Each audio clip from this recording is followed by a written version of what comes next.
തമിഴ് നടൻ വിജയ്ക്ക് നേരെ ചെരുപ്പേറ്. തമിഴ് നടൻ വിജയ്ക്ക് നേരെ ചെരുപ്പേറ്. അന്തരിച്ച നടൻ വിജയകാന്തിന് അന്തിമോപചാരം അർപ്പിക്കാൻ എത്തിയപ്പോൾ ആൾക്കൂട്ടത്തിൽ നിന്ന് ചെരുപ്പെറിയുകയായിരുന്നു.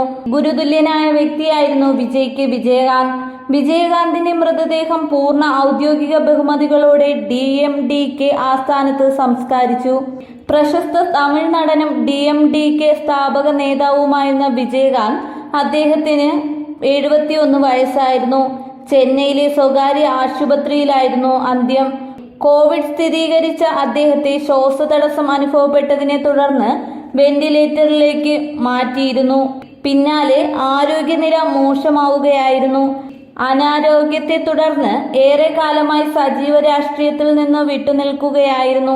വിജയകാന്തിന്റെ സാന്നിധ്യത്തിൽ അടുത്തിടെ നടന്ന പാർട്ടി സമ്മേളനത്തിൽ ഭാര്യയും പാർട്ടി ട്രഷററുമായ പ്രേമലത ജനറൽ സെക്രട്ടറിയായി ചുമതലയേറ്റു.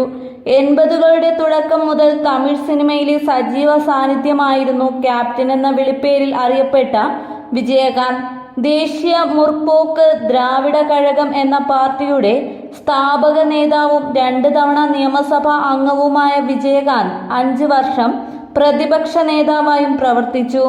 വിജയകാന്തിന് അന്തിമോപചാരം അർപ്പിക്കാനെത്തിയ വിജയ്ക്ക് നേരെയുണ്ടായ ചെരുപ്പേറിനെ കുറിച്ച് സിനിമാ നിരൂപകൻ ചെയ്യാറു ബാലു പറഞ്ഞ കാര്യങ്ങളാണ് ഇപ്പോൾ വൈറലാകുന്നത്.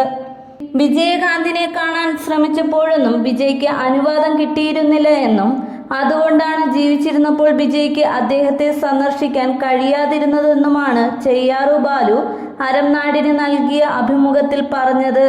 കഴിഞ്ഞ ഒരു 6-7 മാസമായി വിജയകാന്തിനെ കാണാനുള്ള അനുമതിക്കായി വിജയ് ശ്രമിക്കുന്നുണ്ട്. പക്ഷേ അനുമതി കിട്ടിയില്ല. അപ്പോയിന്റ്മെന്റിനായി വിജയ് ശ്രമിച്ചപ്പോഴെല്ലാം വിജയകാന്ത് ചികിത്സയ്ക്കും മറ്റുമായി അവശത കൊണ്ടും പലയിടങ്ങളിൽ ആയിരുന്നു. അല്ലാതെ വിജയ് അദ്ദേഹത്തെ മനഃപൂർവ്വം അവഗണിച്ചതല്ല. പുരട്ചിക്കലഞ്ചർ എന്ന പേര് വിജയകാന്തിന് സിനിമയിൽ ലഭിക്കാൻ കാരണക്കാരായവരിൽ ഒരാൾ വിജയുടെ പിതാവ് ചന്ദ്രശേഖർ ആണ്. ആ സ്നേഹം വിജയകാന്തിന് ചന്ദ്രശേഖറിനോടും വിജയോടുമുണ്ട്. വിജയ്ക്ക് നേരുമുണ്ടായ ചെരുപ്പേറ് വളരെ മോശം പ്രവൃത്തിയായി പോയി.